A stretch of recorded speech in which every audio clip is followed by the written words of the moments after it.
Shalom, selamat malam Bapak Ibu, rekan-rekan para pejuang pendidikan Kristen di seluruh Indonesia. Senang sekali saya Susana Tuperisa kembali bisa menyapa Bapak Ibu semua dalam ruang virtual ini, di mana Majelis Pendidikan Kristen di Indonesia yang berkolaborasi dengan Bara Digital Ministry selalu menyajikan topik-topik yang bertajuk tentang pendidikan dan terlebih khususnya tentang pendidikan Kristen.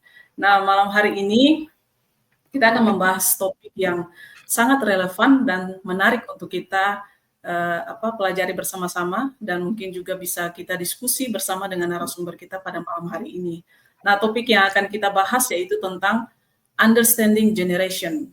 Nah, karena generasi yang terus berubah, begitu pula dengan cara mereka mulai berpikir, belajar, dan berinteraksi dengan dunia, dari baby boomer hingga gen alpha, setiap kelompok memiliki karakteristik yang unik dan dengan cara memahami kehidupan mereka secara umum dan juga dalam kehidupan mereka dalam dunia pendidikan. Nah, bagaimana kita memahami kita sebagai pendidik Kristen bisa memahami atau orang tua juga bisa memahami setiap generasi yang ada. Izinkan saya memperkenalkan narasumber kita pada malam hari ini yaitu Pak Eriko Stephen Tandayu SE. Pak Eriko adalah sebagai Senior Konsultan Leadersource Indonesia. Nah, seperti apa nanti penjelasan dari Pak Eriko pada malam hari ini? Sebelumnya saya membuka dalam doa dan setelah doa Pak Eriko akan menjelaskan materi yang sudah dipersiapkan. Mari kita berdoa. Tuhan Yesus yang baik, kami bersyukur untuk kesempatan malam hari ini, di mana Tuhan memberikan kami waktu untuk belajar, dan Tuhan memberikan kami kesempatan untuk memahami maksud-Mu dalam dunia pendidikan Kristen. Kami berdoa menyerahkan hamba-Mu Pak Eriko yang akan menyampaikan materi pada malam hari ini, dengan segala persiapan yang sudah Pak Eriko siapkan, kiranya bisa menjadi berkat bagi kami semua yang mengikuti. Berkati setiap media perangkat yang kami gunakan juga, sehingga boleh berfungsi dengan baik. Terima kasih ya Bapak, di dalam nama Tuhan Yesus kami berdoa. Amin. Baik, saya serahkan kepada Pak Eriko. Terima kasih Ibu Susan, selamat malam Bapak Ibu semuanya. Salam kenal, saya dengan Eriko dari Leadersource Indonesia. Berikut saya akan menyampaikan materi tentang memahami generasi Bapak Ibu. Jadi memahami generasi ini memang sesuatu yang akan terus berkesinambungan Bapak Ibu, yang akan terus selalu berjalan ke depannya. Sehingga oleh karena itu saya memberikan judulnya Understanding Generation, jadi present continuous. Jadi kita harus selalu memahami generasi. Saat ini generasi yang ada itu adalah generasi, Bapak Ibu kalau tahu kita saat ini ada di masa di mana ada 6 generasi itu hidup bersama Bapak Ibu. Ada 6 generasi hidup bersama, ada generasi beta, generasi alpha, generasi Z, generasi milenial atau Y, generasi X, baby boomers, dan sebelumnya. Itu pertama kalinya satu generasi hidup bersama sebanyak itu. Puji Tuhan karena tidak ada perang ya. Dan untuk memahami generasi itu Bapak Ibu, itu memang sesuatu bisa dibilang sebuah seni. Tidak ada metode yang selalu sama, tapi pada dasarnya prinsipnya sama. Izinkan saya memulainya Bapak Ibu dengan ayat dari Paulus yang berkata 1 Korintus 9 ayat 20. Ini bicara tentang kenapa kok kita perlu memahami generasi. Jadi kalau Bapak Ibu ingat Paulus di sini bilang bahwa demikianlah bagi orang Yahudi, aku menjadi seperti orang Yahudi supaya aku memenangkan orang-orang Yahudi. Dan bagi orang-orang yang hidup di bawah hukum Taurat, aku menjadi seperti orang yang hidup di bawah hukum Taurat. Sekalipun aku sendiri tidak hidup di bawah hukum Taurat, supaya aku dapat memenangkan mereka yang hidup di bawah hukum Taurat Bapak Ibu. Di sini dibilang bahwa Paulus itu menyesuaikan pendekatannya, kalau saya boleh interpretasikan secara bebas, menerjemahkan pendekatannya dengan orang Yahudi ini semuanya demi memenangkan mereka dalam Injil Bapak Ibu, supaya mereka bisa kenal Yesus. Saya rasa ini memang konteksnya untuk memenangkan Injil, tetapi untuk dalam konteks memahami generasi, prinsipnya ini berlaku sama ya Bapak Ibu. Ini berbicara skill tentang cultural intelligence, kecerdasan budaya, bagaimana kita bisa beradaptasi terhadap budaya-budaya tertentu untuk memenangkan mereka. Dan dalam konteks membangun generasi Bapak Ibu sebagai tenaga pendidikan, guru, kepala sekolah, kita akan berhadapan dengan orang-orang yang generasinya berbeda dengan kita, yang cara pandangnya berbeda, value-nya berbeda, dan prinsip ini saya rasa akan menjadi fondasi yang sangat kuat bagi kita untuk kenapa kok kita perlu memahami generasi Bapak Ibu. Di ayat yang berikutnya, 1 Korintus 10 ayat 3:3. Dan sama seperti aku juga berusaha menyenangkan hati semua orang dalam segala hal, bukan untuk kepentingan diriku, tetapi untuk kepentingan orang banyak, supaya mereka beroleh selamat. Saya rasa kita sebagai orang Kristen, Bapak Ibu, dimanapun kita ditempatkan, amanat agung dan amanat teragung itu seharusnya menjadi kompas utama kita. Gimana kita belajar mengasihi mereka, tetapi kita mengasihi mereka untuk membawa mereka dimuridkan, mengenal Yesus. Begitu juga di dalam sekolah. Dan saya rasa 2 ayat ini bisa menjadi fondasi yang sangat kuat bagi kita. Kenapa kok kita perlu memahami generasi, Bapak Ibu? Kita perlu menyesuaikan dengan mereka dan memahami generasi ini untuk memenangkan sebuah generasi. Kita harus mengenal generasi itu, Bapak Ibu. Karena kalau kita mau mendapatkan hati mereka, tapi kita nggak mengenal mereka, maka yang akan terjadi adalah penghakiman, Bapak Ibu. Karena setiap generasi selalu merasa generasi mereka adalah generasi yang terbaik, Bapak Ibu. Dan setiap generasi memiliki latar belakang yang unik sekali. Saya ini usia 44 tahun. Berarti saya ini generasi awal dari generasi pertama dari Gen Y, generasi Y atau milenial, Bapak Ibu. Di bawah saya ada generasi Z, di atas saya ada generasi X.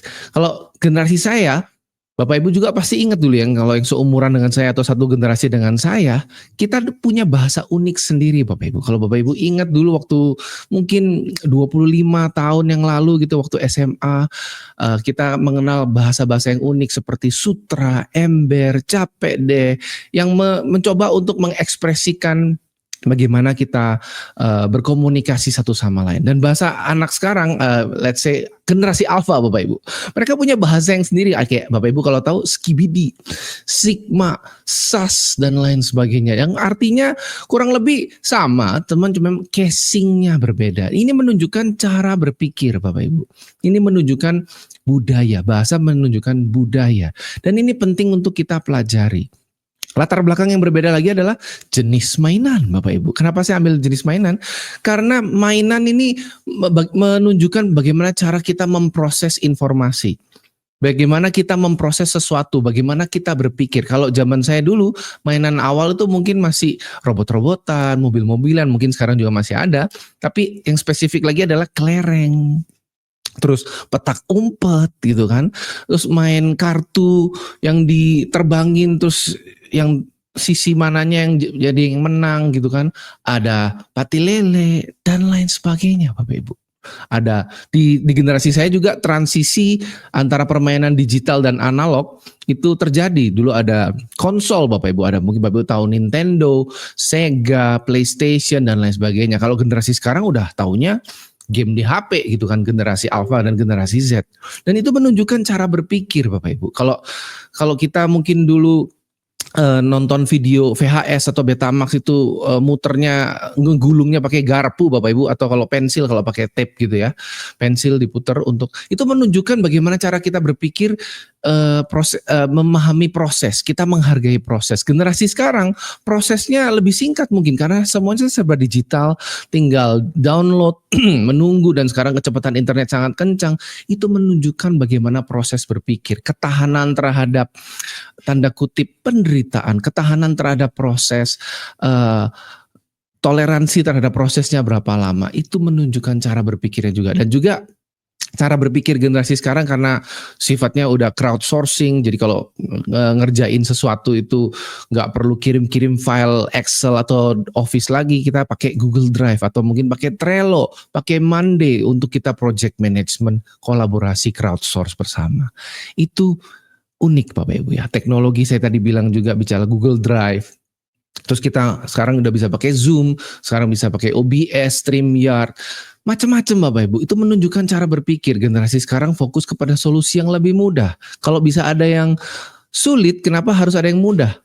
Nah, gitu kan. Kebalikannya, Bapak Ibu. Kalau bisa ada yang mudah, kenapa harus ada yang sulit gitu? Itu generasi Z, generasi Alpha berpikirnya seperti itu. Milenial juga sama, Bapak Ibu.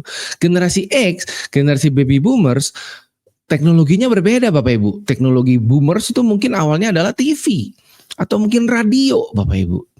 Generasi X juga mungkin lebih maju lagi. Generasi X teknologinya ya TV, radio, terus ada yang lain, Bapak Ibu ya. 15 tahun sebelum saya lahir. Jadi saya juga nggak terlalu menguasai juga Bapak Ibu ya. Dan juga bicara soal bahasa, jenis mainan, teknologi, juga bicara soal gaya kepemimpinan Bapak Ibu. Gaya kepemimpinan ini nanti akan saya tunjukkan di tabel generasi Bapak Ibu. Tetapi sekilas saja Bapak Ibu, gaya kepemimpinan anak-anak sekarang, generasi alfa, yang anak-anak saya itu generasi alfa, berarti itu kelahiran tahun 2012 sampai 2024 Bapak Ibu. 2010 sampai 2024 Bapak Ibu. Itu adalah generasi alfa. Mereka berkolaborasi, kalau di sekolah ada P5, itu beda Bapak Ibu. Kalau generasi saya dulu itu langsung ketuanya itu yang ngatur semuanya itu. Atau mungkin generasi di atas saya X itu ketuanya yang ngatur semuanya. Ada orang yang dominan biasanya yang akan mengatur semuanya. Ini pembagi tugas dan sebagainya. Kalau sekarang mungkin sama, tetapi mungkin dengan versi yang berbeda. Mereka lebih suka diskusi. Dengan konteks ini adalah semuanya bisa berinteraksi dengan baik anak-anaknya ya. Diskusinya dengan baik, terus bagi-bagi tugasnya gimana, ada demokrasi mungkin dan lain sebagainya. Itu semuanya karena kombinasi berbagai hal tadi Bapak Ibu. Bahasa unik, jenis main unik, teknologi. Tentu saja bukan hanya hal ini ya. Ada juga hal-hal yang lain juga. Tetapi itu mempengaruhi gaya kepemimpinan. Dan masalahnya biasanya masalah terjadi Bapak Ibu saat kita memaksakan suatu hal dalam suatu generasi ke generasi yang lain. Maksudnya bagaimana Bapak Ibu? Kalau cara bekerja generasi X itu adalah selalu pengennya meeting. Boomers juga sama, selalu pengennya meeting. Tapi kalau generasi Y dan Z kecenderungannya adalah kalau memang bisa lewat email, kenapa kita harus meeting? Karena meeting tidak efektif dan tidak efisien Bapak Ibu. Efektif tapi mungkin tidak efisien, waktunya terlalu lama. Kalau pakai generasi Y dan generasi Z, kita berpikirnya kenapa kita nggak pakai komen di Google Spreadsheet aja, atau di Trello atau di Monday. Jadi kita bisa lihat track recordnya, bagaimana kita berdiskusi, bagaimana kita brainstorming. Jadi semuanya bisa terlihat dengan baik. Nggak perlu semua harus di meetingkan Bapak Ibu. Itu loh Bapak Ibu salah satunya. Tapi saya mau tunjukkan tabel generasi ini ya. Bapak Ibu bisa lihat tabel generasi ini. Kita mau lihat dari tabel yang paling kiri, generasi builders. Di sini ada kategorinya, ada slang term, social markers. Tapi saya mau fokusin Bapak Ibu ke leadership style-nya. Leadership style-nya ini kalau generasi builder itu ada di controlling. Dan kalau Bapak Ibu lihat di social markernya, itu adalah Perang Dunia Kedua Bapak Ibu. Kelahiran 1925 sampai 1945. Ini datanya dari McCrindle Bapak Ibu ya. Organisasi di Australia yang melakukan penelitian. Jadi Bapak Ibu bisa lihat gak korelasi antara leadership style yang controlling. Kenapa kok mereka controlling? Kira-kira ada hubungannya nggak ya dengan social marker Perang Dunia Kedua? Dan kita lihat kalau di baby boomers masih mirip-mirip dengan controlling. Masih mirip dengan controlling, yaitu directing. Terus generasi X juga coordinating leadership style-nya. Generasi Y itu guiding. Nah, mulai makin lama makin lebih demokratis Bapak Ibu ya. Kalau menurut Bapak Ibu, interpretasi sederhananya Bapak Ibu, karena ada Perang Dunia Kedua. Bapak Ibu dulu mungkin sering dengar narasi ya, kalau opa-oma saya dulu yang mana itu adalah generasi builders, selalu ngomong kayak gini, makan tuh harus cepat Bapak Ibu. Kenapa kok kita makan harus cepat? Karena zaman dulu Bapak Ibu pada saat penjajahan Belanda atau mungkin perang Jepang dan Belanda itu, kenapa kalau kita makan nggak cepat nanti Belanda datang. Dan makan tuh nggak boleh minum dulu, makan dulu sampai habis baru boleh minum. Ada narasi seperti itu Bapak Ibu. Dan itu narasinya muncul kemungkinan besar karena tekanan dari Perang Dunia Kedua ini Bapak Ibu. Sehingga ada muncul narasi juga, wah laki-laki nggak boleh nangis, laki-laki harus tangguh. Kenapa? Kalau pada saat perang dunia itu harus cepat Bapak Ibu, semuanya harus cepat. Perasaan kurang penting. Mau nanya dulu perasaannya gimana, mental health-nya gimana, boro-boro yang penting kita bertahan hidup Bapak Ibu. Itu adalah karena narasi Perang Dunia Bapak Ibu, kondisinya mencekam. Dan ini tentu saja ini global Bapak Ibu ya. Tetapi kalau kita langsung kontekstualisasikan ke Indonesia, kita bisa ambil beberapa irisannya Bapak Ibu. Sehingga membuat cara orang memimpin, oh ya pokoknya ikut aja. Ikut dulu, oh ya siap, jadi orang nurut gitu. Bayangin kalau kita terapkan, Bapak Ibu ingat statement saya tadi sebelumnya, masalah itu terjadi waktu kita memaksakan suatu hal untuk satu generasi ke generasi yang lain. Jadi bayangin kalau kita memaksakan konteks generasi builders dan boomers ini ke dalam generasi yang paling ujung aja, Z dan Alpha ini Bapak Ibu. Controlling, directing, yang dimana mereka itu pengennya empowering, mereka ada di luar, atau inspiring. Nggak masuk Bapak Ibu, nggak masuk. Jadi kalau kita pakai sistem otoriter, pokoknya harus nurut, nggak boleh ada penjelasan, ngerti nggak ngerti, nurut, nggak masuk Bapak Ibu, nggak masuk. Karena anak sekarang, generasi Z, Alpha dan Y juga di sekolah diajarkan untuk berpikir kritis. Berpikir kritis itu basisnya adalah bertanya kenapa Bapak Ibu. Lah kalau kita harus selalu tanya kenapa, kita harus tahu kenapa kita melakukan sesuatu. Gak bisa terima instruksi gaya model generasi builders dan boomers. Disitulah konflik terjadi. Itu baru satu elemen Bapak Ibu. Udah mulai dapat gambarannya Bapak Ibu ya. Dan kita bisa bicara panjang sekali soal ini, tapi karena waktunya terbatas, saya akan hanya bahas sampai di leadership style-nya. Gimana kalau saya langsung masukkan Bapak Ibu? Bapak Ibu sekarang ada di generasi mana kira-kira? Guru-gurunya, kepala sekolah, guru-guru mungkin saat ini ada di generasi saya, mungkin ya generasi Y, ada beberapa yang mungkin ada generasi Z yang usia 20 sampai 30-an something gitu. Terus mungkin juga ada beberapa yang mungkin generasi X, tapi mungkin juga ada kepala sekolah yang X atau boomers. Saya agak sangsi kalau ada yang di builders juga Bapak Ibu. Mungkin di guru juga ada beberapa, ada yang boomers, 1 atau 2 atau mungkin beberapa. Nah, perhatikan bagaimana Bapak Ibu berkomunikasi satu sama lain. Kesalahpahamannya biasanya karena apa? Dengan melihat tabel generasi ini, apakah kira-kira Bapak Ibu jadi lebih mengerti? Oh, pantasan setiap kali saya ngobrol dengan Bapak ini atau Ibu itu kayak ada yang gak nyambung karena memang cara berpikirnya berbeda Bapak Ibu. Cara memproses informasinya berbeda Bapak Ibu. Begitu ya Bapak Ibu ya. Dan kita mau lihat sekilas nih Bapak Ibu di generasi Y. Lebih dalam lagi. Bapak Ibu lihat nih, yang paling kiri ini ya, kiri atas ini. Mohon maaf. Mereka lihat used to learn new skill daily. Jadi bagaimana mereka belajar memperoleh skill baru setiap hari itu 42% dari website. 41% dari YouTube Bapak Ibu. 38% Instagram, mungkin ada TikTok juga di bawahnya.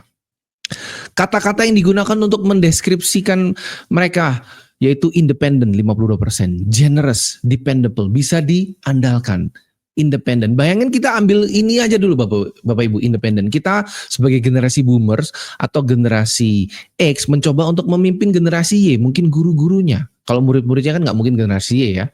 Rata-rata murid-muridnya kalau SMA pun tuh bukan generasi Y, itu mereka Z. Bagaimana orang yang independent ini dan dependable ini kita harus micromanaging.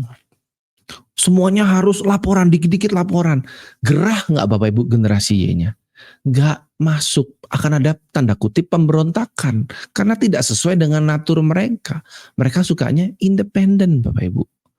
Dan qualities value in leader. Jadi generasi Y, kalau kita lihat kolom ketiga ini, dari kolom ini Bapak Ibu, yang sebelah kiri. Kualitas yang dihargai dari seorang pemimpin adalah 60% komunikasi yang jelas. Bisa approachable, bisa mudah untuk didekati Bapak Ibu. Terus 55% integritas dan accountability, apa yang diomongin sejalan dengan apa yang dilakukan Bapak Ibu. Komunikasinya harus jelas. Mohon maaf Bapak Ibu, memang kadang komunikasi untuk dari beberapa generasi tertentu itu memang kurang jelas Bapak Ibu, sehingga generasi Y, generasi Z, Alpha juga nggak paham karena ada keterbatasan. Dan kita bisa lihat kolom yang terakhir, hal-hal yang dihargai ketika mencari kerja.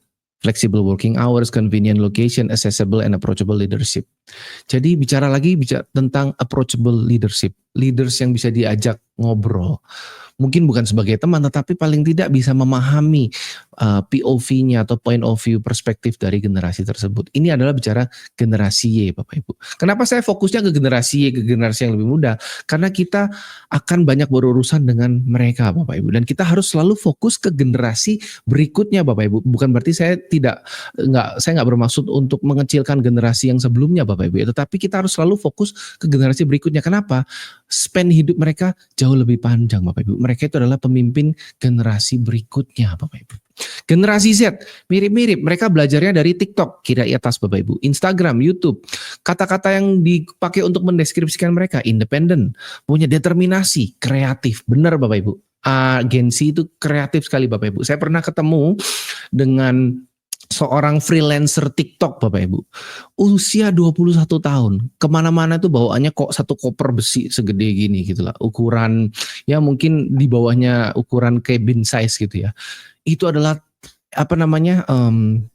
alatnya dia untuk bikin konten Bapak Ibu. Dan Bapak Ibu tahu saking kreatifnya dia bisa bikin apa saja dalam waktu hitungan jam Bapak Ibu.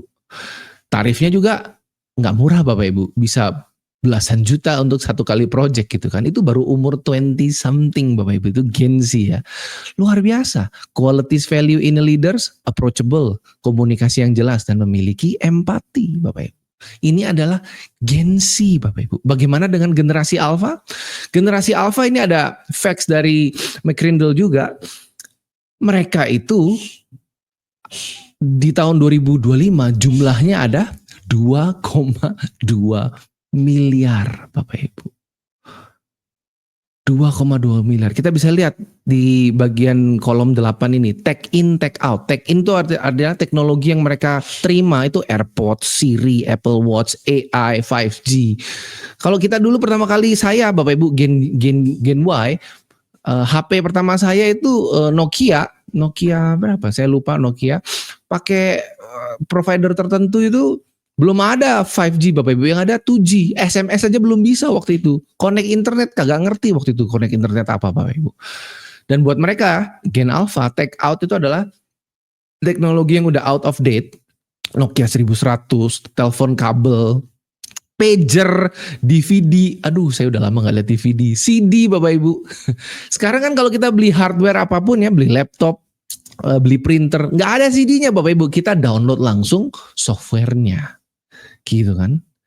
Dan bicara generasi Alpha ini, itu kompleks sekali Bapak Ibu. Kalau kita lihatnya ya Bapak Ibu ya, engagement across generation Bapak Ibu, ini dari McCrindle juga. Kita lihat bagaimana kategori education outcome. Education outcome-nya bicara dari Gen Z itu bicara tentang employable. Artinya mereka bisa mendapatkan pekerjaan, bisa direkrut dengan baik. Adaptable. Gen Alpha itu akan lebih adaptable. Mereka bisa mempelajari banyak hal karena ada YouTube, TikTok dan lain sebagainya. Walaupun mungkin mental strength-nya itu beda lagi gitu kan. Tapi kita nggak akan bahas satu-satu Bapak Ibu. Kita coba lihat aja beberapa hal. Misalnya work style. Gen Z itu sifatnya partisipatif. Jadi kita nggak bisa paksa mereka. Kita harus punya relationship yang baik. Gen Alpha kolaboratif. Gen Beta kemungkinan katanya co-creator, menciptakan bersama-sama. Gitu kan. Terus kalau mungkin bicara advice kalau dari Gen Z itu pengennya professional credential, harus ada professional credential kalau mau bicara advice. Terus kalau Gen Alpha bicara soal social validation, gimana kata orang. Gen Beta balik lagi seperti Gen Y dulu, peer influence Bapak Ibu, muter-muter juga kan Bapak Ibu akhirnya. Ideal leadernya juga berbeda. Gen Z bicara coordinator, Gen Alpha empowerer, Gen Beta enlarger Bapak Ibu. Jadi ini semuanya setiap generasi itu intinya Bapak Ibu. Poin dari ini adalah setiap generasi itu meresponi teknologi, budaya, sosial, agama, hal apapun itu dengan berbeda. Jadi kalau mereka meresponinya berbeda, ini memang sulit Bapak Ibu. Ini memang sulit. Saya pun juga mengalami kesulitan dengan anak saya juga. Tetapi harus selalu Bapak Ibu. Yang pertama itu kita harus selalu bangun relationship dengan mereka. Memang cenderung kita sih selalu inginnya memaksakan Bapak Ibu ya. Masa gini aja gak ngerti bla bla bla bla. Tetapi kalau kita mau memenangkan hati mereka, harus starting pointnya memang ya yang paling sulit Bapak Ibu. Gak ada shortcutnya, gak ada aplikasinya. Trainingnya juga mungkin ya ada, tetapi tetap kita harus kerja keras Bapak Ibu. Relationship Bapak Ibu. Nah, merujuk kepada tabel generasi tadi Bapak Ibu, kira-kira Bapak Ibu pikirkan ya, ini sebagai bahan perenungan. Hal-hal apa yang biasa menjadi masalah dengan tim Anda Bapak Ibu?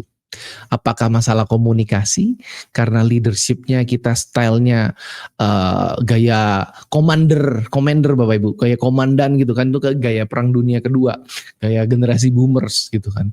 Pokoknya harus nurut, ngerti nggak ngerti ngikut aja gitu kan. Saya bosnya, kayak gitu.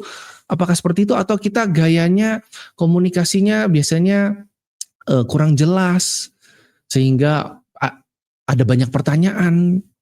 Macam-macam Bapak Ibu potensinya ya. Bapak Ibu boleh analisa sendiri. Kira-kira hal apa yang jadi masalah.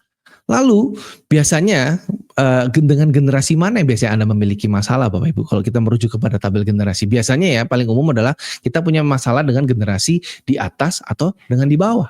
Itu kan Bapak Ibu.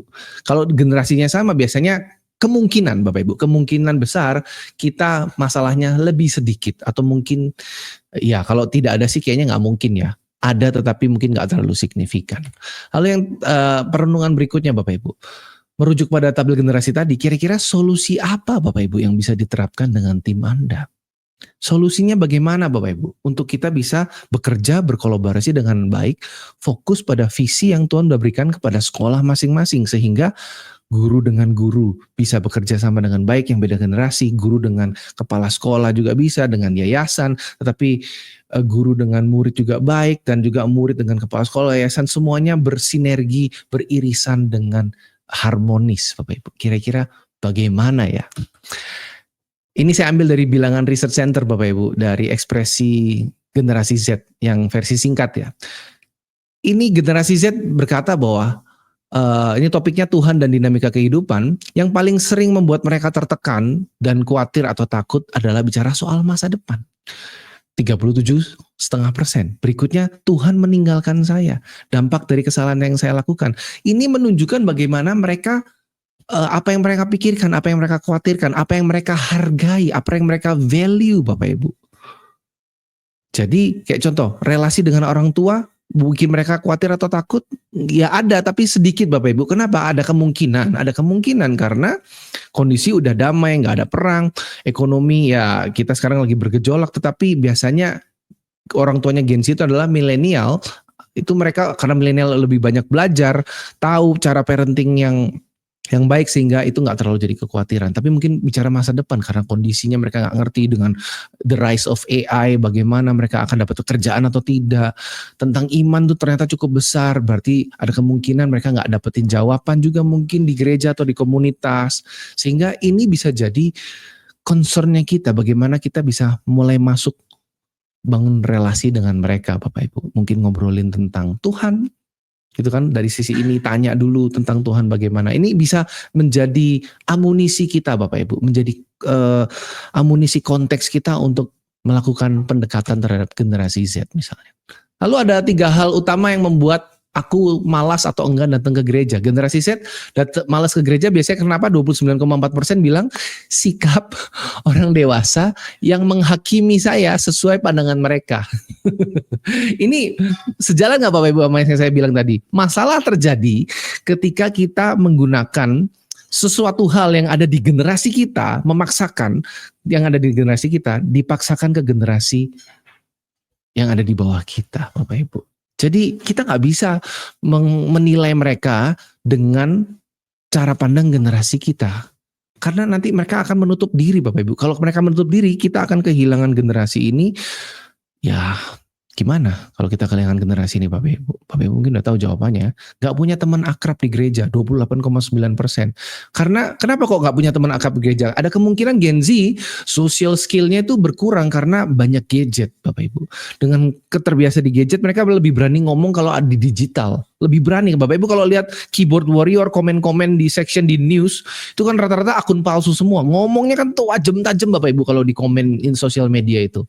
Bapak Ibu yang mungkin sering main sosial media pasti ngerti kan. Sehingga pas ketemu langsung itu lebih kayak aduh gimana ya ngomongnya, udahlah chat aja gitu kan. Terus yang hal ketiga yang terpenting yang membuat malas ke gereja, kemunafikan pendeta, pengurus, warga gereja, banyak kepura-puraan. Itulah kenapa Gen Z berdasarkan riset juga sangat menghargai genuineness, keaslian, ketulusan Bapak Ibu. A ya A, B ya B. Dan yang keempat mungkin bicara soal ibadah yang terlalu kaku. Yang terakhir cara suasana ibadah. nggak bicara soal fasilitas Bapak Ibu. Gen Z nggak bicara soal fasilitas. Sama di sekolah bagaimana kita bisa menggunakan potongan dari realita ini untuk kita capitalize Bapak Ibu, untuk kita bisa memenangkan generasi ini. Kita nggak memaksakan pendapat kita mau mendengar mereka, lebih sabar lagi dan lain sebagainya supaya mereka juga bisa membuka diri dan pada akhirnya kita mau membawa mereka kenal Tuhan Bapak Ibu. Dan kalau mereka kenal Tuhan, ada kemungkinan mereka dalam ekspresi pengenalan Tuhan mereka dalam sekolah mungkin akan lebih baik, mereka akan lebih mau belajar dan lain sebagainya. Dan terakhir dari data BRC ini Bapak Ibu, pengaruh adanya mentor. Bapak Ibu lihat, tanpa mentor dan tidak ada ada mentor itu signifikan sekali. Merenungkan Alkitab itu double Bapak Ibu. Dari 11% ke 23%. Dengan adanya mentor, ada kemungkinan 2 kali lipat mereka merenungkan Alkitab lebih sering. Mereka juga 50% lebih tinggi untuk ibadah. 50% menganggap bahwa Alkitab penting dalam kehidupan sehari-hari kalau adanya mentor Bapak Ibu. Kita, Bapak Ibu sebagai guru, Bapak Ibu bisa menjadi mentor mereka. Mentor itu kan berarti bicara bahwa kita itu yang, nih kamu ikut saya ya, pokoknya ikut. Enggak Bapak Ibu, bangun hubungan. Saya pribadi Bapak Ibu, saya ini anak pertama dari 11 bersaudara, dari 5 mama yang berbeda.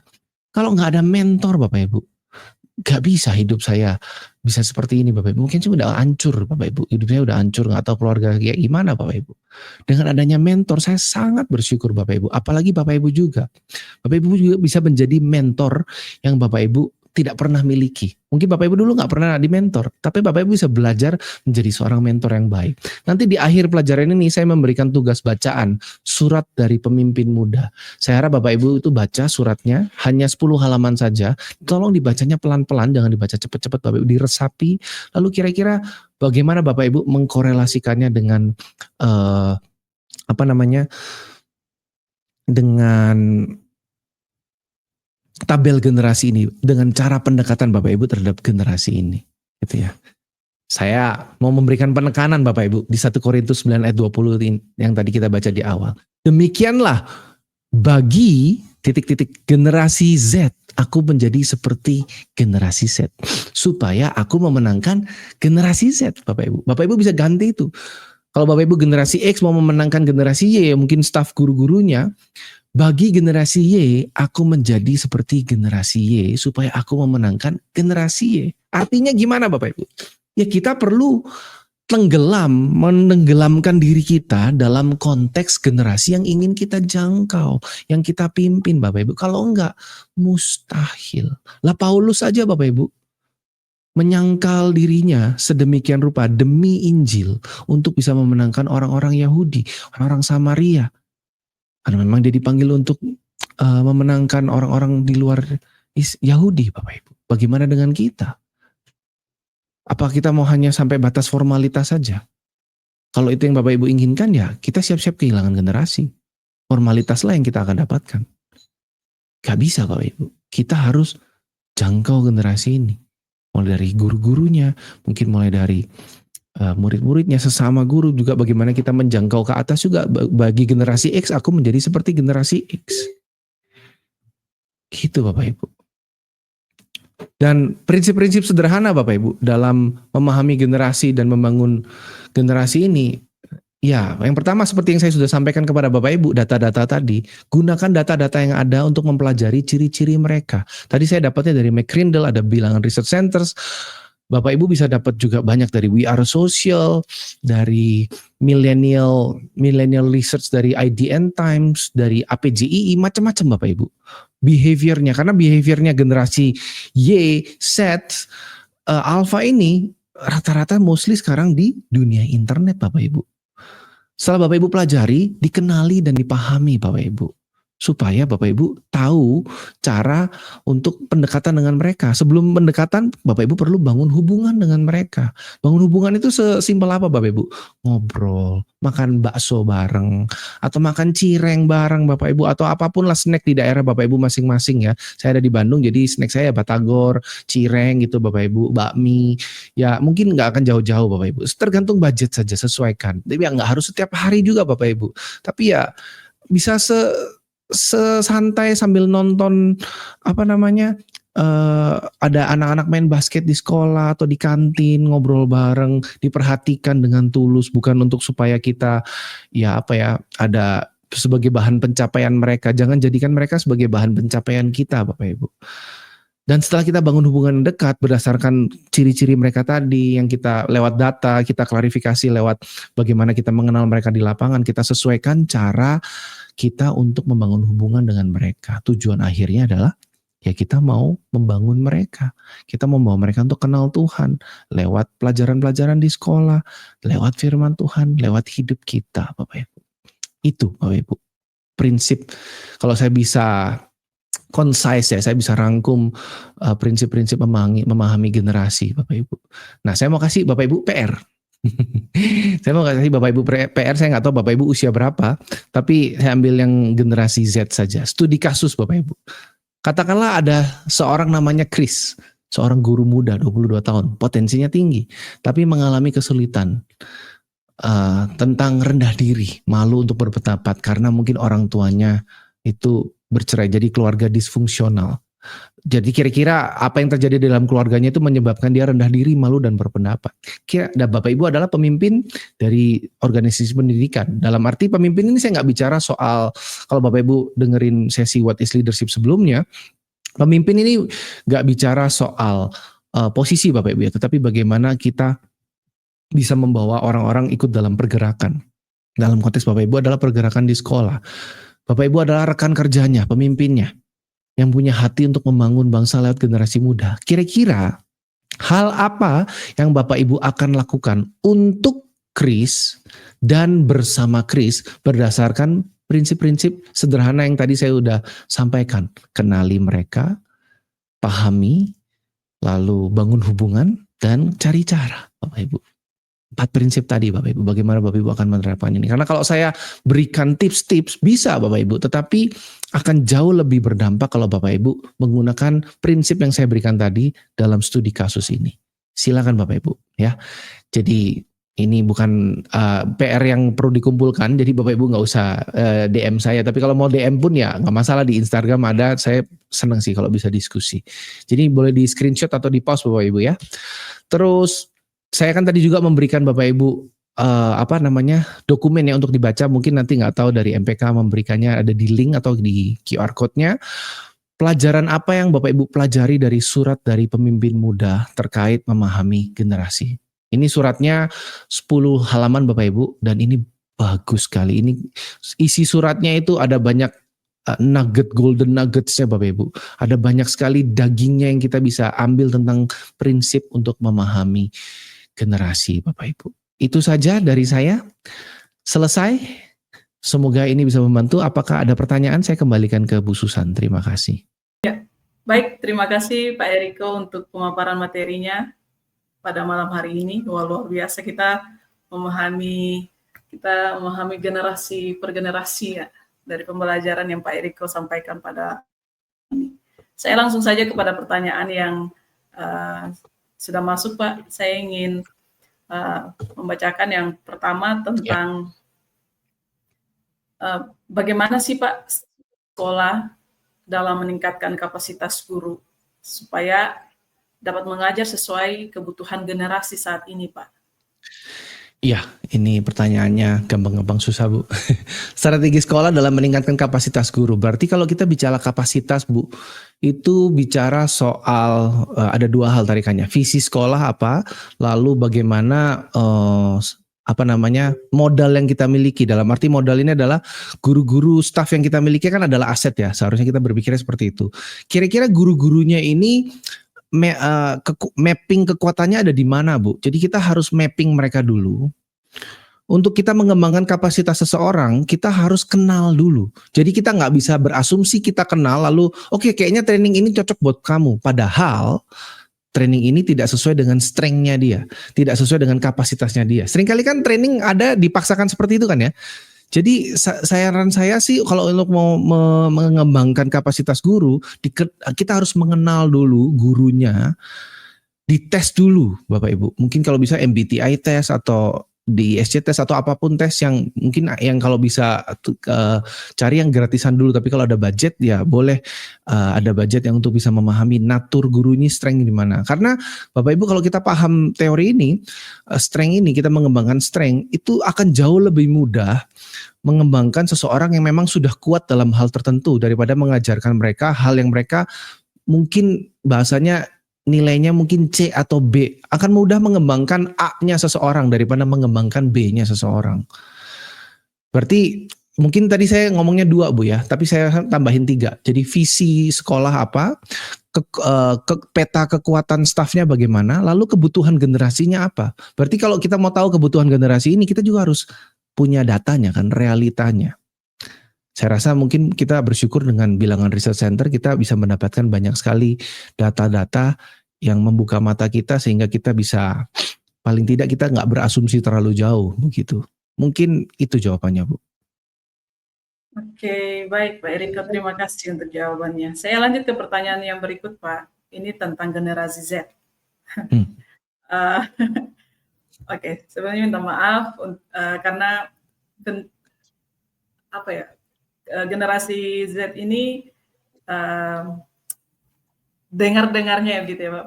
Apa faktanya enggak tahu apakah ini kebenarannya seperti itu, bahwa sering bermasalah ya. Bagaimana sekolah atau tempat kerja dapat beradaptasi dengan gaya belajar atau etos kerja dari generasi Z Pak? Boleh diulang lagi Bu, etos kerja, jadi bagaimana kita dapat beradaptasi dengan gaya belajar etos kerja generasi Z gitu ya? Iya, dan apakah mereka itu benar cenderung individualis atau tidak gitu ya? Ya, kalau kita lihat Bapak Ibu, setiap generasi itu kan unik ya. Tadi kalau generasi Z itu yang membuat mereka seperti itu adalah karena mungkin bahasanya, budayanya, teknologi yang ada saat itu apa. Terus mereka lahir di dunia yang relatif damai, stabil, relatif damai, relatif stabil. Permainan-permainan apa yang mereka gunakan sejak kecil hingga sekarang. Kalau Bapak Ibu perhatikan generasi Z itu nggak dibilang individualis itu kayaknya mungkin agak over generalizing, Bu. Jadi over generalizing artinya kita terlalu pukul rata gitu loh, terlalu pukul rata karena tergantung konteksnya. Memang mereka lebih cenderung selalu digital, Bapak Ibu. Tapi mereka dibilang cenderung individualis juga enggak, karena memang pada dasarnya kan manusia makhluk sosial ya. Mereka itu kalau main game tuh sukanya keroyokan, sama kayak kita dulu. Kalau kita dulu keroyokannya mungkin kelereng, petang umpet, benteng-bentengan gitu ya. Kalau mereka keroyokannya di digital. Misalnya main Mobile Legend, main sepak bola 12 lawan 12 gitu Bapak. Pada saat saya pernah pada saat pandemi, saya kan suka main game juga.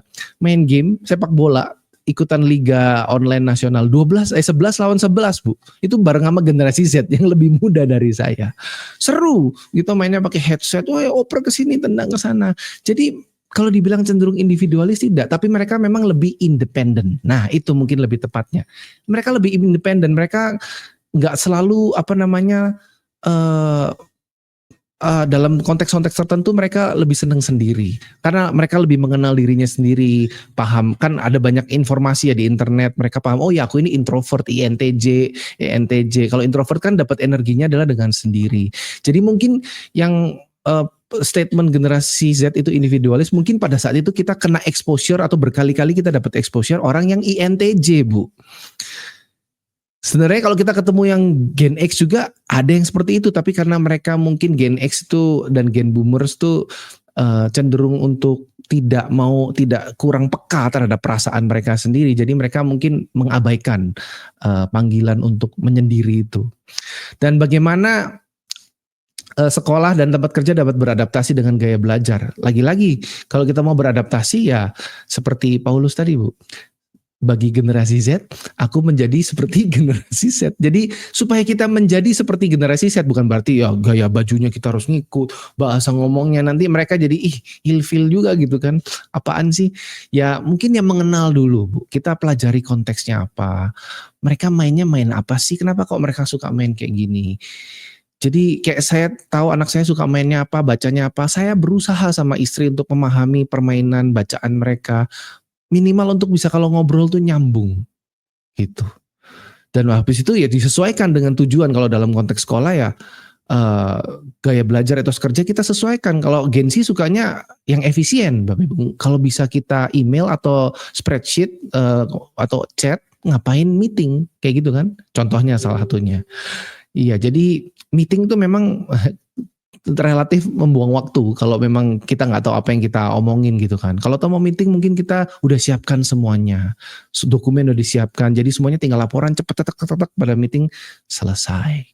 Jadi lagi-lagi ya harus memahami, karena kan Gen Z itu memang beda-beda Bu ya. Jadi kayak ada yang kalau kita lihat itu ada yang namanya underprivileged Gen Z. Underprivileged Gen Z itu adalah Gen Z yang mungkin tidak dapetin privilege dari Gen Z pada umumnya. Mereka nggak dapat teknologi, mereka hidup di bawah garis kemiskinan. Nah itu juga perilakunya beda lagi. Lagi-lagi kita harus kenal dulu Gen Z di daerah kita itu seperti apa.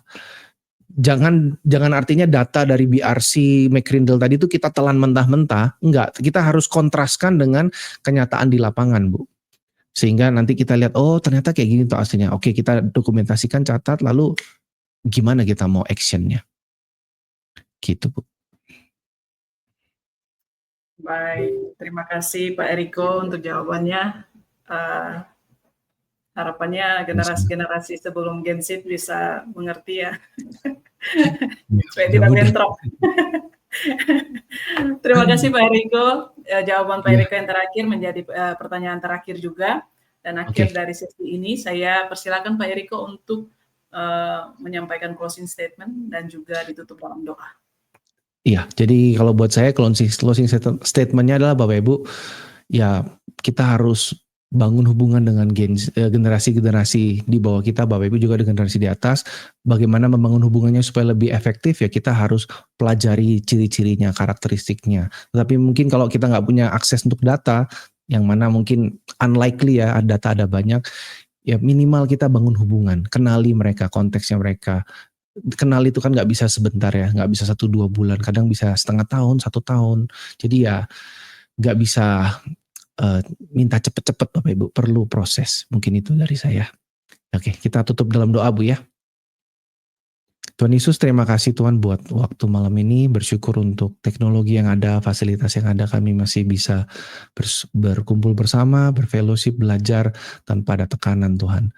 Tuhan, biar apa yang sudah kami pelajari itu bisa menjadi rema dalam hati kami, dan tidak hanya menjadi rema Tuhan, biar Roh Kudus yang memberikan kami keberanian untuk mengambil tindakan Tuhan atas apa yang sudah kami pelajari dalam bentuk yang nyata, langkah iman yang pertama, sehingga kami tidak hanya berhenti di pengetahuan saja Tuhan, tapi kami benar-benar mengambil tindakan yang nyata untuk mewujudkan, menangkan generasi-generasi berikutnya Tuhan, supaya tidak ada generasi yang hilang Tuhan, supaya tidak perlu ada lagi terjadi kitab ulangan Tuhan, sehingga semua orang generasi bisa melihat Tuhan kebesaran Tuhan, kemuliaan Tuhan dalam hal yang praktis Tuhan di kehidupan sehari-hari. Terima kasih Tuhan, dalam nama Tuhan Yesus, amin. Baik, terima kasih Pak Eriko sekali lagi. Sama-sama Bu.